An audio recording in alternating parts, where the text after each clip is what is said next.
咁我而家咧就講一講另外一種嘅糖尿病啦。咁而呢一種嘅糖尿病咧，主要咧係因為我哋嘅自身免疫系統咧，去自己攻擊我哋自己嘅胰臟細胞，令到我哋嘅胰臟細胞冇辦法正常咁樣去生產呢個嘅胰島素，而產生嘅一個嘅糖尿病嘅問題嘅。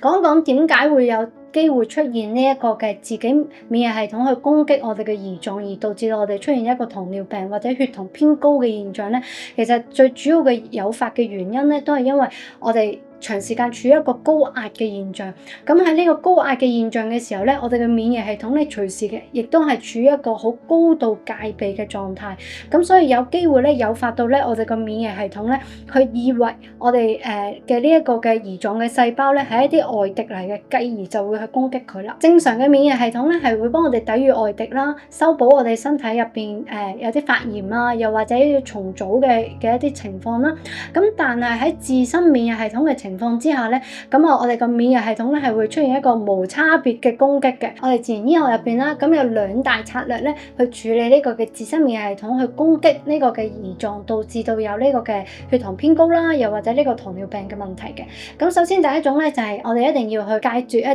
啲會導致到我哋身體發炎嘅一啲食物啦，咁啊嚴格去避開呢啲會誘發呢個嘅問題嘅一啲食物，包括係一啲茄科類嘅植物啦。因為咧茄科類咧入邊咧會有一啲叫藻素啦，或者茄鹼啦，又或者一啲叫凝集素啦。咁呢一啲嘅蛋白質咧，身體咧會以為咧佢係一啲外敵嚟嘅。咁所以咧，當我哋食咗呢啲嘅時候咧，會誘發到我哋身體嘅發炎嘅現象咧更加犀利嘅。咁所以呢個係要戒除啦。咁另外一啲咧就係一啲好高蛋白質嘅食物，包括係一啲嘅三文魚啦，一啲堅果類嘅食物啦。因為咧啲堅果類入邊咧，亦都係會有一啲嘅植酸啊，又或者係一啲凝集素，咁啊身體咧就會以為咧佢係一啲外敵嚟嘅。當我哋食咗落去嘅時候咧，亦都會有機會咧會令到我哋嘅身體嘅炎症咧更加重，個免疫系統更加高漲，再更加不斷咁樣去襲擊個胰臟嘅。